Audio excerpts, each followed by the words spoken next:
আলাইকুম। আমার বলার কোনো ভাষা নেই। কিভাবে শুরু করব সেটাও বুঝতে পারছি না। আমার মতো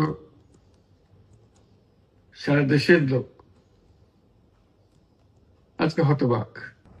এরকম একটা কাণ্ড হতে পারে আমরা কেউ কল্পনা করিনি। মা বাপদের আমরা কি জবাব দেব? কি বলবো তাদেরকে? আমরা নিজেদেরকে তো জবাব দিতে পারছি না। অজানা শিশুদের মুখ সবার চোখে ভেসে উঠছে। সারা জাতি হতভম্ব বা ক্রুদ্ধ। যারা এই দুর্ঘটনায় বিধ্বস্ত, সবাইকে আল্লাহ শান্তি দেন।